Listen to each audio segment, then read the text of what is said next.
Good morning, grinders. Welcome to the DFS pregame show here on RotoGrinders. I'm Jordan Cooper, aka Blender at Blender HD, if you want to follow me there on Twitter. And this is the show where we normally go over a little bit about yesterday's slate. I mean, we got a rain out, right? The Nationals, Scherzer, then what was Scherzer? Let me check. I know in the middle of the intro. We're not gonna do much reviewing yesterday's show. Was Scherzer was 0.47% owned on DraftKings. Okay, so people are getting aware that game was postponed like a half an hour before lock. So hopefully you didn't get caught up in that. But normally we'd go over yesterday's slate. We talk a little bit about today's slate, but I promised some people, maybe it was a minority, maybe it's a minority, but I'm going to do it anyway. The Euros, the big soccer tournament in Europe, every 4 years. It's like the World Cup, but not for the whole world. It's just for Europe. Is starting today with the opening game. Opening game is a showdown contest on DraftKings, Turkey, Italy. But then tomorrow starts basically it's a month of soccer. It's like 3 games every day for like 28 days. And DraftKings has big contests. I think there's 100,000 a first tomorrow. Hopefully they keep it up like that. I mean, probably get 50Ks to first, or big GPPs, obviously cash games as well. And I wanted to go through a little crash course on how to play DFS soccer, how to utilize the projections that we have here at RotoGrinders. If you're a premium member, so click on the link in the description. Devin has it in the chat. Get $10 off your first month. You get a combo premium. You get all the sports, so you get the soccer stuff also. And soccer is one of the few sports. I know I'm someone that's like big into projections, where the projections don't matter as much as you think, or you need to really understand what you're looking at. Let's see. So if you're in the YouTube chat and you have any questions on DFS soccer for DraftKings, FanDuel, it's a different scoring system, different pricing, different everything. It's smaller contest. I don't care about FanDuel. I don't mind saying that. We play DraftKings DFS soccer. Feel free to post in the YouTube chat. Hit that thumbs up button, right? Keep my apple juice cold. I got it pretty cold today, right? Pretty good. Hit the subscribe button if you're new here. Hit the notification bell to know when you go live. Kai Roach says, I irresponsibly won $220 worth of Euros tickets. It's about not knowing how to play soccer. Well, I'll teach you. I'll teach you how to do it. So, okay. That's what we're going to spend our time today. Who cares about yesterday, right? Yesterday, you needed what? The Red Sox or something, right? You need Trevor Rogers, Montes, then the Red Sox, and then the Twins just, right at the end, right? Donaldson, Cruz, they got all their points. So there's the review of yesterday. Very, very quick review of yesterday. Okay, so DraftKings soccer. A lot of people don't realize. Many people don't realize. They know me from this show. They know me from RotoGrinders. They know me for the vomit stacks and NFL and MLB and NBA. Play wherever you want. But I've started playing DFS through soccer. Soccer is my main sport. If I had to bet my life on a DFS, it would be in soccer. That's what I started with almost 6 years ago. And I played soccer pretty much exclusively for the first 2 years of playing DFS. That's how I learned. So primarily a cash game player, yet I do play GPPs, more the smaller field GPPs, but I'll throw some entries into large field stuff. The contests aren't that large, okay? So even the contest like coming up tomorrow, Like, I think it's like 7,000 entries. So I don't think you're not dealing with 50,000 entries, 80,000 entries, but these slates are pretty small. Okay, so they're 3-game slates. So most likely in order to win the large field, you're gonna need close to the nuts in order to win it. But in soccer, in DFS soccer, think of soccer in general. Scoring is typically minimal, right? We have 3 games tomorrow. One of the games has an under 2 total, and the other 2 are barely over 2. So on average, there may only be 5 or 6 goals scored tomorrow amongst 3 separate games. So if you could find like 4 or 5 of those goals, and remember, goals could also be scored by substitutes, which most likely will not be rostered. So even then, you may not even need that goal. So, and there are own goals also, right? And no one gets credit for that. So for GPPs, you're focusing more on goal, assists, and correlation. And for cash games, you're dealing primarily like almost, you have to kind of almost think of, if goals and assists don't matter, who could rack up the most amount of peripheral points. So we're talking about crosses, we're talking about shots, fouls drawn, tackles won, things like that. Clean sheets for defenders, if they keep a shutout, right? Clean sheets are a 3-point bonus for defenders and 5-point bonus for goalkeepers. So you're looking for that. So that's why these projections, like we look at our soccer projections, like it's very heavily variant. These are very, depending on the player, the standard deviations of the players can be vastly different, even though the projection may look okay. Like if I sort by projection, Christian Eriksen, this is for tomorrow's slate, from Denmark, 17.78. Romelu Lukaku is 15.72. Now, the standard deviation between these two players is vastly different. Christian Eriksen is a central attacking midfielder that is pretty much the primary playmaker for Denmark, like the best player on Denmark, and he takes all of their set pieces. Set pieces means when the team gets a corner, the team gets fouled, that free kick. And typically that free kick is going to be a cross, a shot. It's going to lead to something. You're going to get peripheral points from it. You're going to get 0.7 for a cross. You're going to get 1 point for a shot. You're going to get 1 point for a chance created or shot assisted. That's what Draftkings calls it.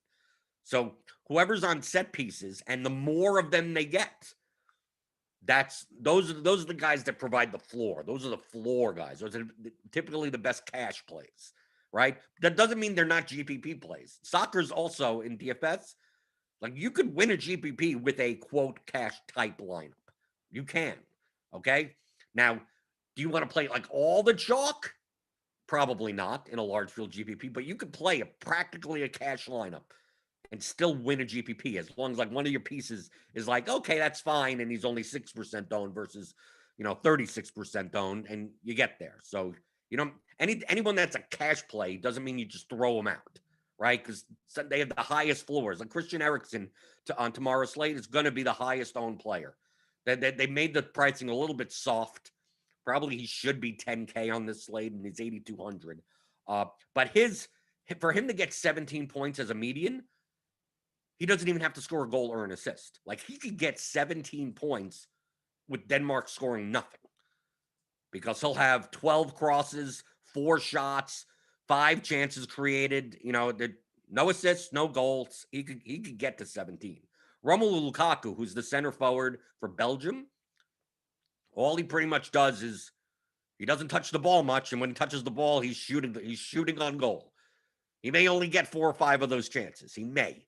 I mean, it depends on how Belgium is playing. But like, if he doesn't get a goal, like, he's sitting there with like 5 points, right? It's very rare for him to get to 15.72 in that range without scoring a goal. Okay, so he's what we call goal dependent. So goal dependent forwards are typically more geared towards GPPs than for cash games. Although if they have high enough anytime goal scoring odds, you may, on some slates, you have to play 2 forwards in your lineup on DraftKings. 2 forwards, 2 midfielders, 2 defenders, a goalkeeper, and a utility. Typically, the forward spots are the hardest ones to fill with guys that like get peripheral points. So a lot of times, maybe you are playing someone like Lukaku in in cash because it's better than playing like some underdog that barely is going to have the ball. Okay. So understand in soccer. Okay, we'll go to the betting lines. I'll go to FanDuel Sportsbook. Soccer is not like most American sports, like basketball. Like if a team is favored very heavily in basketball, I mean they could blow them out, but each team gets like the same amount of possessions. In NFL football, the Chiefs versus the Jets. Well, Jets are still going to see the ball. They have to based on the mechanics of the game. The Chiefs score, then the Jets get the ball back. Now the Jets may get the ball back and go 3 and out, but at least they're going to get the ball back, right? It's back and forth. In baseball, every team's going to, you're going to get 20, 27, 24 to 27 outs, right? 3 outs and the other team bats. Soccer's not like that. Typically the more favored team is going to possess the ball more. It depends on their style of play. I mean, there are some nuances in that. But if we take a look at like this Turkey-Italy game today, like Italy's a minus 230 favorite. Like it's most likely Italy's going to have the ball 65 to 68% of the time. And obviously, when you have the ball and you're pushing down the field, you're more likely to get crosses and earn corner kicks and draw fouls and get offensive statistics, which is what most of the DFS scoring is. So when you take a look at the odds of the games, even if you don't know these national teams, you can take a look here. Switzerland's a plus 115 favorite against Wales. So this is like a pick'em game. Denmark is a significant minus 240 favorite over Finland. Belgium is a minus 140 favorite over Russia. Belgium would normally be more favored, but they have 2 players that two of their best players aren't going to be playing. Kevin De Bruyne is out, and Eden Hazard most likely is out. So this line, most likely, if they were both in, this line would be like minus 350. So that's the only reason why Belgium has come down to minus 140.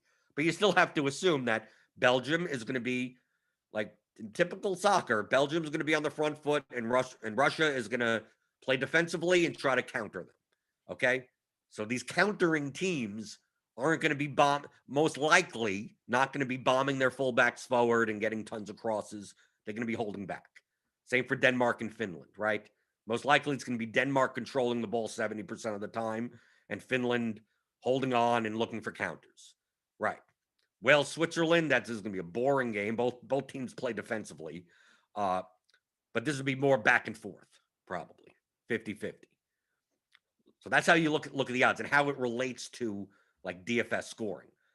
So between these 3 teams, you're going to primarily look at players from Denmark, from Belgium. You don't mind Wales and Switzerland, but there may not be many goals there. And then the Russia, like Russia and Finland are going to be the lowest owned teams as far as their players. The only players that may be owned decently from those teams would either be whoever their primary set piece taker is, or maybe some fullback or something if there's a cheap fullback. But most likely, you're not going to see Russia 3-man Russia stacks or 3-man Finland stacks. That's contrarian. You could do that in GPP, but there's a reason for it because they're not less likely to have the ball.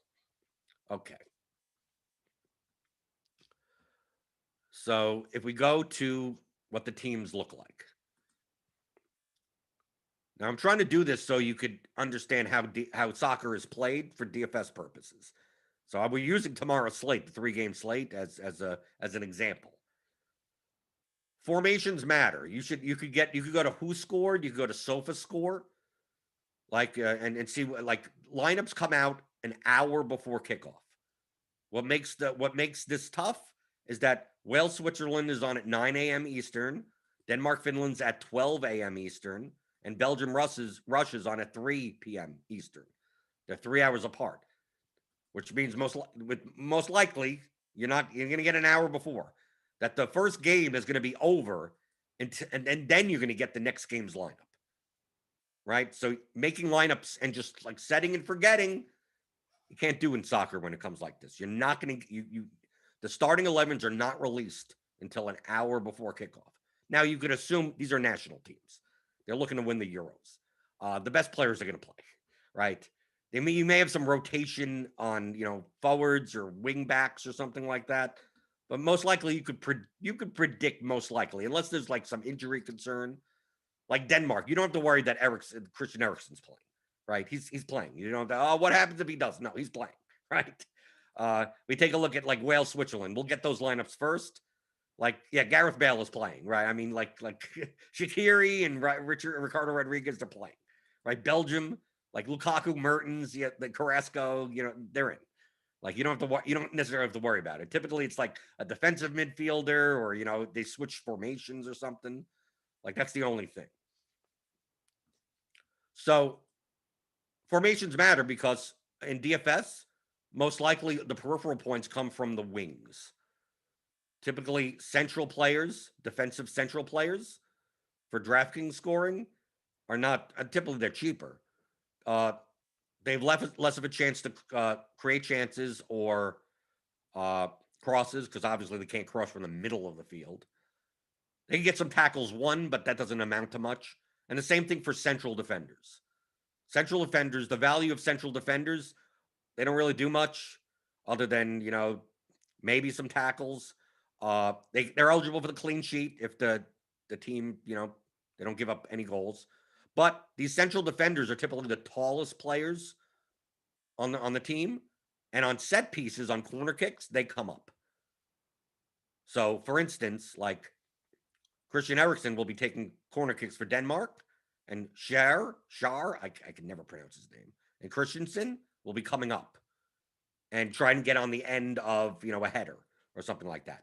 Center back goals are fairly rare, right? These guys are like if they played a 38 game season, like each of these guys would have like maybe 3 goals each, right? Sounds like maybe 6 total.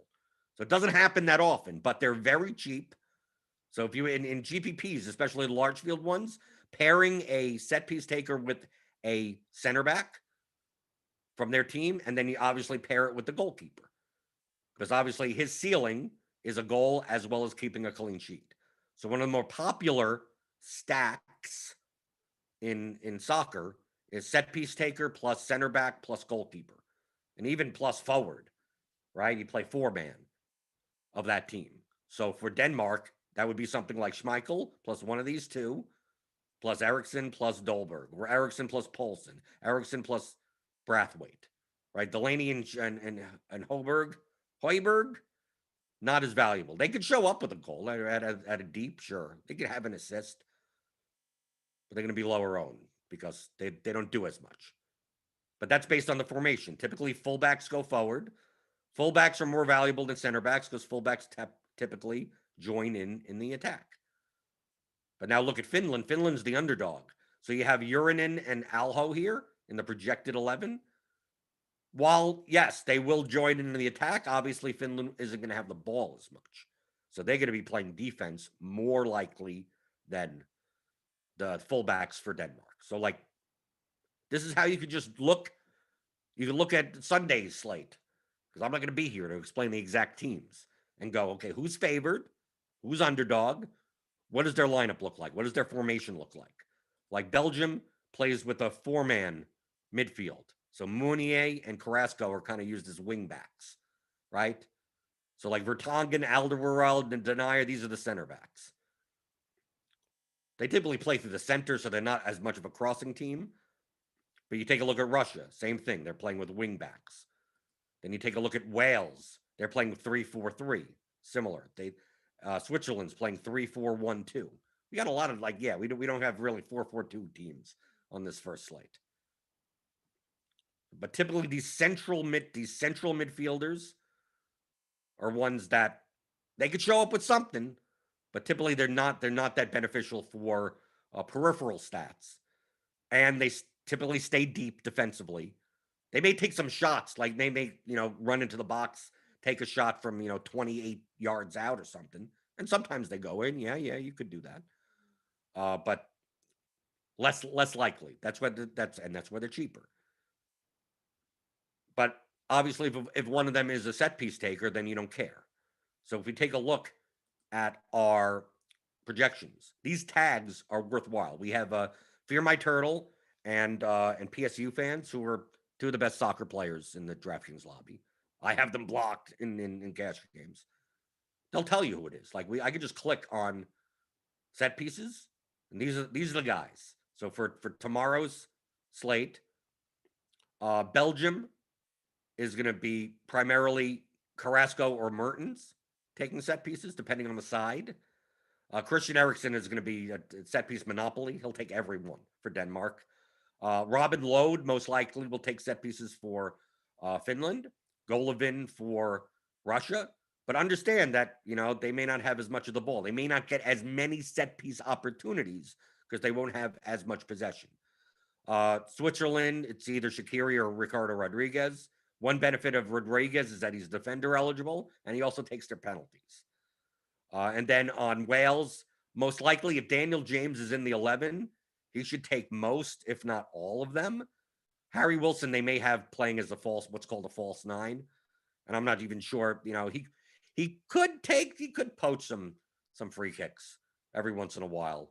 Bale will take some direct free kicks. So these are the people like in cash games that you're looking to build around. So like for a cash game lineup, to get as high a floor as possible, like I'm looking at doing something like this. Like, okay, Rodriguez, I got Eriksen, I got to fill a forward spot, right? Because it's very hard to fill forward spots with guys with floors. So I'm going to put Dries Mertens in there. Okay, so we got that. Maybe Daniel James, he's 5,500. That's pretty cheap. Wales are not a big under. That's a pick'em game. So I got this in here, right? I would start something like this. And then look for like defenders that play wide, right? Good point per dollar value. Like Fabian Schär is cheap, but he's really a center back. If you need him, you could use him, but like Mbabu on Switzerland, you could use him. He's a good, or whoever starts for Wales. Because right here we have Roberts and Norrington Davis, but this may actually be Nico Williams and Roberts, depending on who starts. They're like in the 4,000 range. But I would start like this. Maybe play Mounier because he's a wide wing back. This is for cash games. So maybe play Mbabu. Forward position is awful. Just like from a floor perspective. A lot of people that could possibly score a goal, but if I take a look here, like Bale, 8,000, do you really want to do that for Wales? Denmark is the biggest favorite, so maybe you play like Poulsen or something. 6,100, that's doable, right? So there you go. Maybe play Load on Finland because he takes set pieces for Finland. He's the biggest underdog. Then you got 5,600 left for goalkeeper, which is the least important position. There's so much variance in goalkeeper because versus saves versus the win and the clean sheet. Do we have a $5,600 goalkeeper? Yeah, Belgium's goalkeeper. So there you go. Truthfully, this could easily be my cash game run tomorrow, like literally. Because that's how you build cash game lineup with as high of a floor as possible. And if you go by like fantasy points wise, like guys like Lukaku, like that, they'll be high owned because obviously he's the center forward of the team that has the highest implied goal total. But if he could easily bomb meaning that he just doesn't score. Like Belgium could score 2 goals, and if none of them go through Lukaku, then if he's 40% owned tomorrow, well, you kill those lineups. So if Lukaku doesn't score, who does? You try to get those guys. If Thorgan Hazard starts for his brother, you can play him. So basically, you're looking at the chalk construction, and then for GPPs trying to go, well, how could I correlate and be different from this? So like if you're going to play Rodriguez and Mbabu, like you could do this, something like this. You're playing 2 Swiss defenders. Their ceilings are tied to obviously like clean sheet plus assists, right? They're playing wide. They're going to get to assist to a center forward. Okay, so we take a look at Switzerland's lineup. So if Seferovic and Gavranovic. Seferovic is more of a classic number 9. So if you're going to get on the end of the cross, it's probably going to be him. So now you go here and you go, okay, so let's put in the goalkeeper. Sommer, because these now all 3 players are correlated, right? If Switzerland wins 1-0, right? Sommer gets the win and the clean sheet, 10 points. Babu and Rodriguez both get 3 points on top of whatever peripherals and everything they have. Okay. So now we're going to put Seferovic up top. He's 9,200. Jeez. Horrible value, by the way. Horrible. That's why it's a GPP play, right? You put him up there. 9,200 for Seferovic. Oy. I don't think it'll be low owned, but it'll probably be sub 10% owned tomorrow. So there you go. So you have what you want is a cross from Rodriguez or Mbabu to Seferovic for the goal, right? So there you go. So that would be a stack, these 4 players. Now, Christian Eriksen is like, oh, it's Christian Eriksen. He's going to be 70% owned. Maybe I should fade him. Do you have to? If you're playing Seferovic, I don't think you have to. Eriksen may be the highest scorer on the slate without even scoring a goal. So, it's one of those things where, is there a purpose in fading?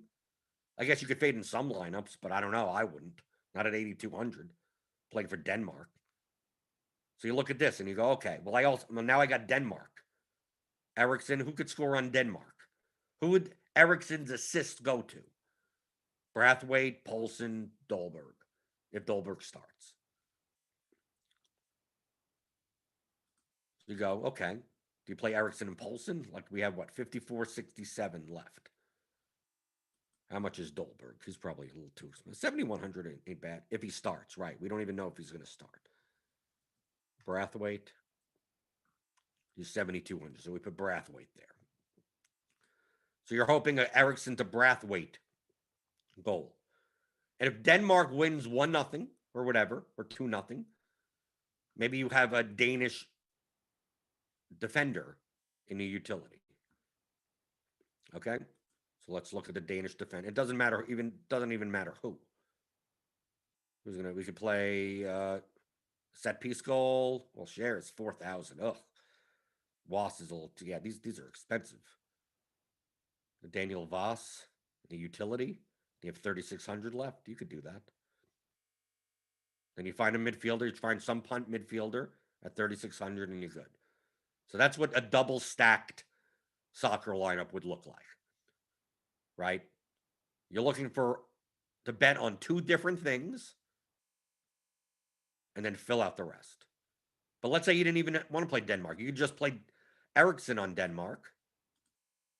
And let's say you go to Belgium. That was the other favorite. But let's say instead of playing Mertens, and instead of playing Lukaku, let's see, is Hazard also forward eligible? No, he's not forward eligible. That's what makes this tough. Right? Belgium, you're going to have to play Lukaku then. Right? You play Lukaku, you're a little too chalky now. But if you see how you build lineups in soccer, this is for GPP. In cash games, you're just looking for the biggest value. You don't even mind playing goalkeepers against your players. It doesn't even matter at that point. But let's say you didn't play Switzerland. Let's say, okay, so we're not playing Switzerland. We're still playing Eriksen.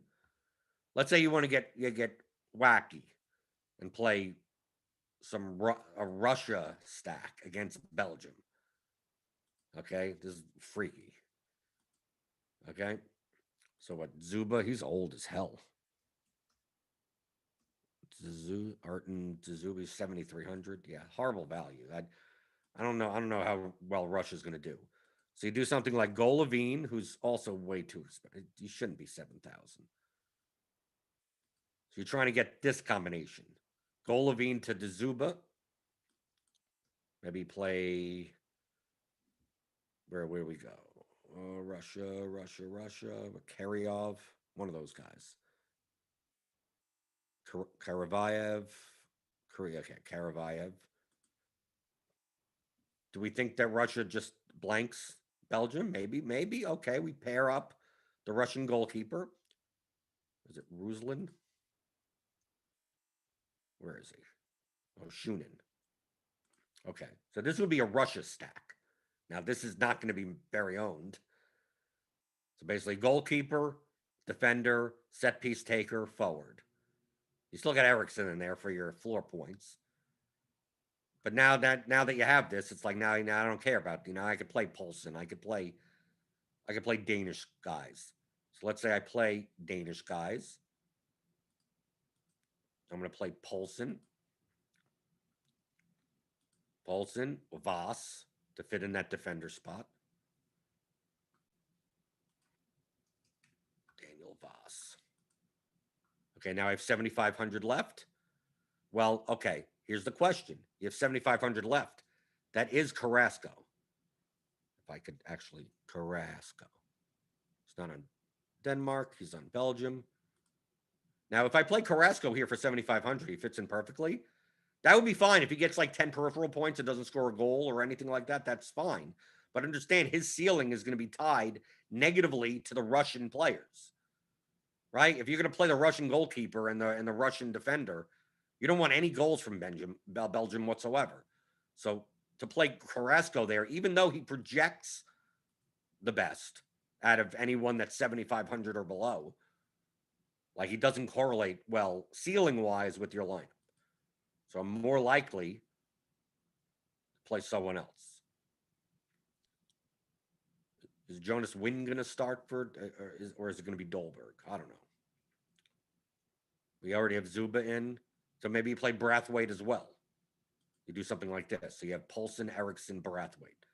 So basically you have the Danish attack with the Russian attack. And, well, you can't even do this because you have to play 3 teams. So you can't even play Brathwaite. You have to play someone else. Bale isn't that cheap. Play Pookie. We take out Poulsen and put in Brathwaite instead. Let's see what we could get. 6,400.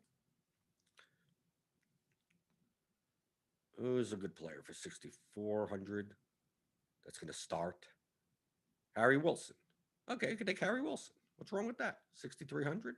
That's not negatively correlated with anyone. So there you go. So that's a GPP lineup. Because you have to play 3 teams. You can't just play 2 teams. So you have a Russian stack. You have a Denmark combination stack, defender, set piece taker, forward, and then Harry Wilson. Just, false 9 or whoever, frontline player for the Wales. You have no negative correlation in your lineup. So that would be a GPP lineup. Would you play this in cash? Absolutely not. Remember, in GPP, you're trying to increase the variance of your lineup. You're trying to gain leverage, increase your variance. Now, on a 3-game slate, there's going to be players that are going to be owned. Like heavily owned. Like Erickson, Mertens, and Rodriguez, which, fancily enough, are Feel My Turtles core plays, are going to be the highest owned players on the slate. I think Erickson in the large field is going to be 70% owned. Mertens will be probably 50-ish, and Rodriguez will probably be in that range also, 50 to 55%. I can't see Erickson being lower than, at 8,200, lower than 70%. But weird things happen in soccer. Weird people score goals. It happens. You can't necessarily predict it. You could look at this Wales-Switzerland game. Oh, it's going to be a low-scoring game. This could be a 3-2 game, right? Denmark-Finland could be 1-0 and Finland wins, right? Or you take a look at Denmark and you go, okay, I'm going to play Eriksson. I'm going to play Poulsen and Brathwaite, and Thomas Delaney scores a goal. They'll score 1 goal every 30 games, but whatever. This could be the game. Takes a shot from 28 yards out or something, or Højbjerg or something on a deflection, or who knows? Voss comes in, enters the box from deep and whatever. And there's a cross and it's over and someone else scored. Substitutes score, right? Guys that you didn't even play in your lineup. They come in at the 75th minute and score, and no one has them. So although I say like, okay, we don't have to worry about defensive midfielders or anything, it's like, yeah, well, that's kind of like the eighth hitter in the Ronald Torreyes for the Phillies hitting a home run, right? The ninth, Billy Hamilton goes nuts, batting ninth for the White Sox. It happens. It just doesn't happen that often. That's why they're lower owned. Okay. I don't know if people have questions about soccer. I don't know if people are interested at all. People will watch this later. I'm trying to get people interested in DFS soccer. But for the most part, you could use our projections as a guide. Just understand that if you're playing cash games, these medians, you really have to understand the difference, the standard deviation differences between the players. Because if you play I don't think you play Lukaku in cash tomorrow. You don't. I don't think sharp players will have Lukaku in cash tomorrow. People may, but I don't think you should. Or people will be focused on like Gareth Bale, right? People play name value for Wales, right? Or they'll play Gavrinovic. How much is he? These Swiss forwards are Gavrinovic 9,100. Wow. Don't pay that price for the. Why are they more expensive than Christian Eriksen? The Swiss forwards are 1,000 more than Eriksen. Eriksen should be 11,000 this slate then. So like you'll see more ownership on these types of guys. That's why it's better. Get your peripheral points. That's why like jamming in Eriksen is fine with me, as long as I'm able to find goals elsewhere. And remember, Eriksen also could score. Eriksen is plus 125 anytime goal scoring odds. Okay? Lukaku is number one with minus 115. You can take a look on FanDuel Sportsbook and you could see that. So if I go to Wales, if I go to where? Belgium, Russia, I got on more wagers. I could go here, goal scorer props, and you're looking at anytime goal scorer. You can see here, minus 115. And they always list like Benteke, Batshuayi. These are like the backup. These are other forwards. They only list them like this because sometimes, maybe Lukaku doesn't start and another forward starts instead. They don't want to get burned by like late news. Like, because Christian Benteke as a substitute is not plus 150 to score. It's like plus 600 to score because he may not even come in the game. But they do this to, protect themselves. It's an hour before the game, the lineup come up. Oh, Benteke starting over Lukaku, and then you'd be pounding plus 600 like there's no tomorrow. We could see here at the goal scoring odds. So Lukaku is the highest at minus 115 in this game. But if we take a look at the Danish game,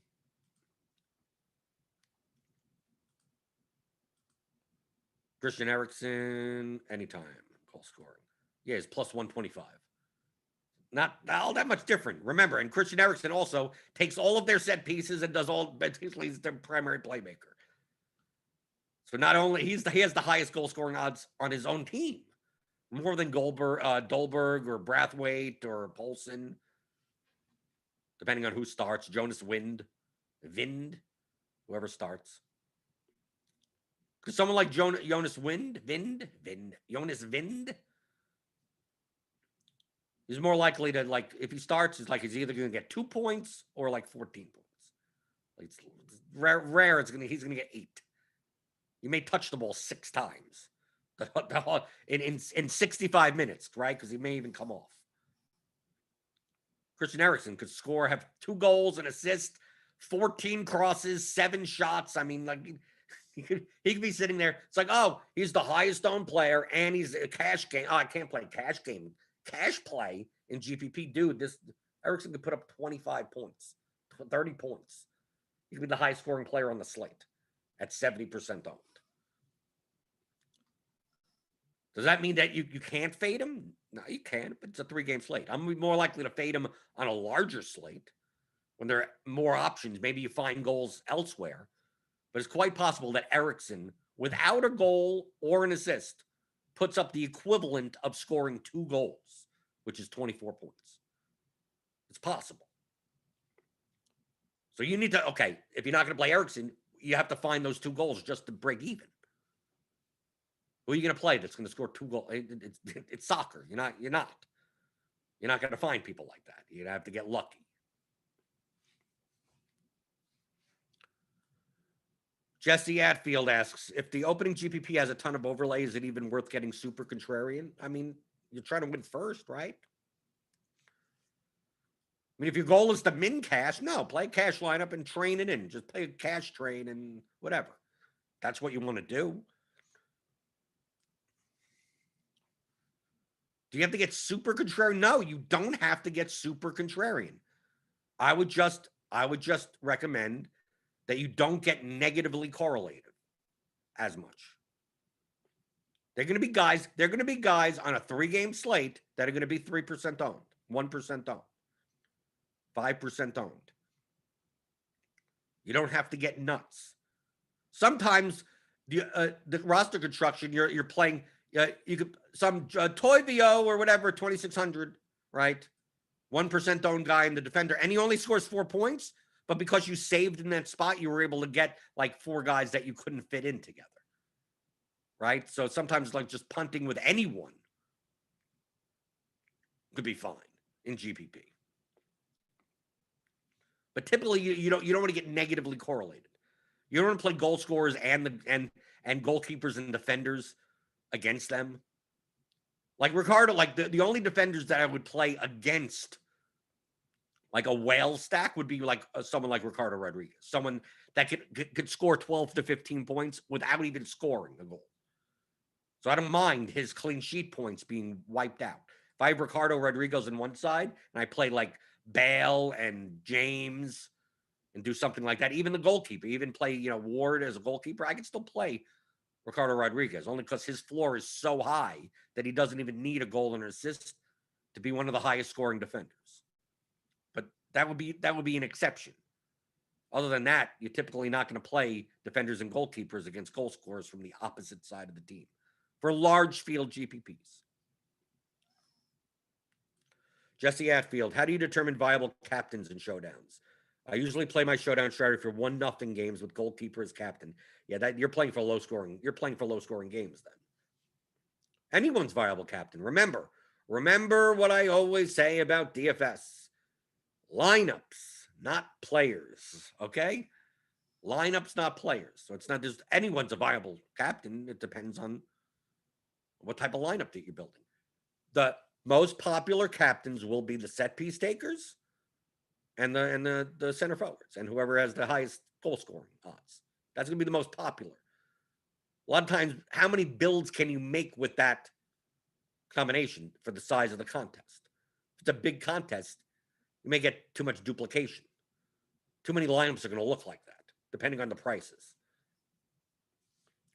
But still, in showdown, I'm more likely to correlate. If I played 2 defenders from one team, I'm playing the goalkeeper of that team. If it's going to be clean sheet bonuses, then the goalkeeper is going to come in with the win in the clean sheet. I'm going to put a forward in because who's going to score that goal in a 1-0 game? And you have to play one guy from the other team, so you're playing a 5-1. Typically, 1-0 games are 5-1s. 1-0 game, anything where it's X0 is typically a 5-1.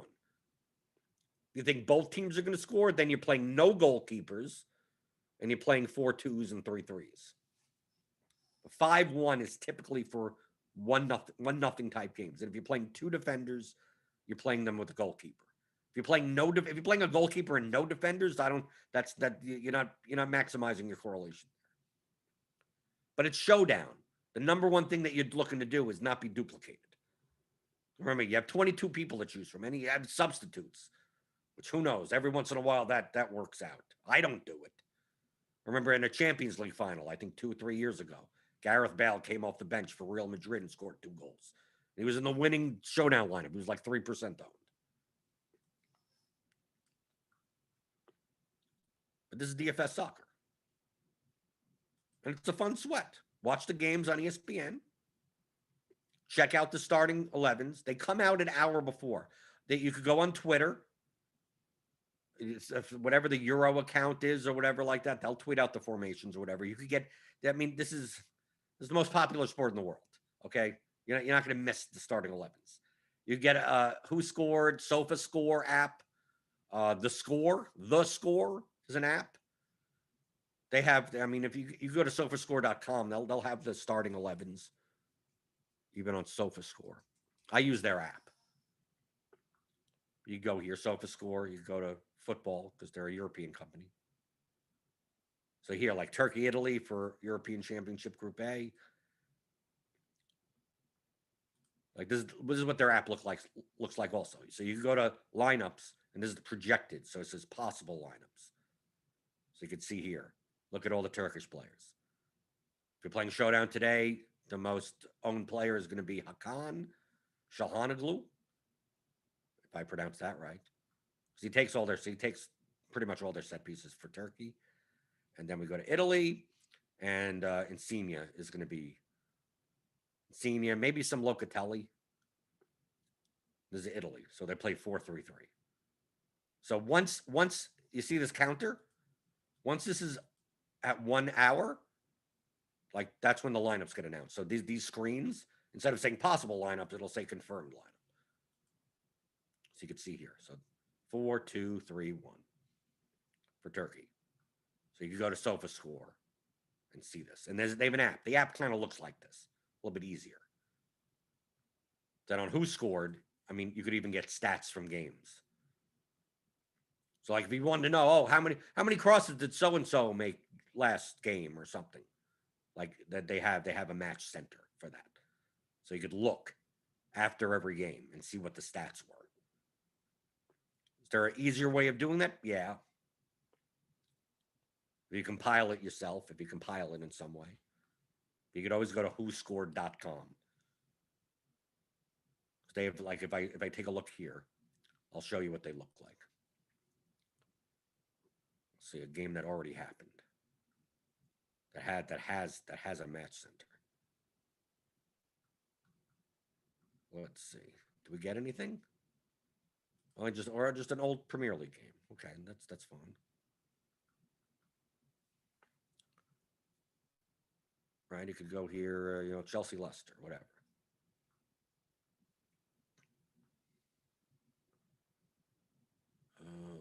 Okay, yeah. So you get the screen here. Let me make it smaller. So you get the screen here, and you could like sort by like corners right here. So Tielemans took 5, Chilwell took 4, James took 2, right? So you could look through anything, your tackles, right? And there's a timeline here. So like you could sort by anything, any stat, any action on the field. Gives you a little match center. So Who Scored will have them for the Euros. So you could take a look at the national team's past games and see, oh, okay. They even have heat maps. Where's the heat maps? So here on the heat maps, like you could see, like for instance, Chelsea. I could take a look at like the fullbacks, like Chilwell and who played fullback this game? James Aspilicueta. Oh, so Aspilicueta actually, he played fullback, right? You can see where they went, how they play. Here's Pulisic. You can see where the touches were, right? Because these have all these touches here. So if you want to kind of get a glimpse of how the team plays, they have these heat maps. They have a chalkboard for all the shots, blocks, anything on Who Scored. If you want to do deep dive type of research, if you want, you don't need to. I don't necessarily need to look at this. I know how Chelsea and Leicester play. I don't necessarily need this. But once you know the teams and how they play, but if you wanted to, there you go. Whoscored.com. And that's DFS soccer. Cash games, you're playing set piece takers. Floor play, you're looking at as high of a floor that you could get. Not necessarily worrying about goals and assists. Not necessarily. You'd like to have a little upside. And then in GPPs, you're looking to kind of correlate and mash people together. Yes, on a 3-game slate, it's hard not to because there's only 6 teams to choose from. If it was an 8-game slate or something like that, then you could say, okay, I'm going to pick here. You could do in soccer. If this was an 8-game slate, you could go, I'm going to play as many set piece takers as possible that are at least attacking players, not like defensive midfielders, set piece takers. Correlate a goalkeeper and defender, and you could win a large field GPP. I mean, like, you could win a large field GPP just with that lineup. I've done it before. I've played lineups where it's like 185, and okay, that was my cash lineup, and it won a 3,000 person GPP. That was slightly contrarian. You know, one of the 8 defenders you could have played, I played the one that happened to be 6% owned instead of 12% owned, and the guys took set pieces, they scored goals on them, right? Like you could win with those types of lineups. But you still have to find some leverage somewhere. So the floor players for cash, the goal scorers were low owned, fluky types for GPPs and correlate them. So usually that means 2 teams. Usually you're playing 2 teams, and you got to play one player from a third team. And you're hoping both teams, win 1-2-0, 2-0, 3-0, whatever nothing. Could be 4-0 as long as all 4 goals go through the players that you have. Would you be playing 6 players from a team? Like you do a 6 and then 1 and 1? I don't. Some people do. I think it's nuts. You could do that, but you pretty much only win when one team like goes out and puts up 5 or 6 goals. And no one else score. And like the other 2 games are like nothing. I don't know if we're going to get those. Maybe against North Macedonia. They're in the Euros. Maybe you get a game like that. Anything could happen. Right? Anything could happen. Okay. I hope you learned something. Seems like everyone left. Everyone left. Like DFS soccer, we want to talk about MLB. Well, I want to get you into some daily fantasy soccer. Turkey versus Italy today. And we got 3-game slates tomorrow and Sunday and Monday and Tuesday and Thursday, 9 a.m. Eastern. So it doesn't even interfere with your MLB play or NBA play or anything. 3-game slates for the next 3 weeks or so. And if you have any questions, feel free to see me in the premium RotoGrinders Discord. PSU fans, Sean and Alex, Fear My Turtle, are in there as well. The soccer channel is open for business. They will have projections every day and tags. Who takes set pieces for whatever. Okay, there you go. There. We got a tag for that. We got tags for that. And test your luck and watch the games. Soccer's a pretty good game, right? More exciting than people think it is, at least to me. So click on the link in the description. Get $10 off your first month. Get a combo premium. You get soccer, PGA, MMA. Because MMA, we got at UFC 263 or whatever tomorrow. I'll be playing that, right? So if you get a combo premium for RotoGrinders, you get access to all of it. All of it. All of what you want, the Discord, the everything. Ask me whatever you want. DFS soccer, especially DFS soccer. Feel free to take my head-to-heads. They're in the lobby on Draftkings if you want. If you dare, right? I have to kind of like spur some action in my head-to-heads, right? I'm blocked by most people. I'm blocked by most. I either block or am blocked by most people. So I need some head-to-heads. So if you want to take some $5 head-to-heads or something like that, feel free to grab some in the DK lobby. I practically showed you my cash line, but I think what I built may just be my cash lineup. It's like a 2v2. There's going to be a 2v2 tomorrow, I think. Which side of the 2v2 I play, I have no idea, but it's probably going to be. The good DFS soccer players should probably know the 2v2, assuming all the lineups are out the way they should be. So there. So that's soccer. That's DFS. Well, back to normal program, right? I just wanted to do a soccer show. Just spur some interest in the Euros, big prize pools, and we'll be back to MLB next week. That's what I do. I talk about DFS strategy, even if it's not MLB, even if it's not NBA, doesn't matter what it is. It applies to all sports. And that's what I do here on the DFS pregame show on RotoGrinders. DraftKings.com.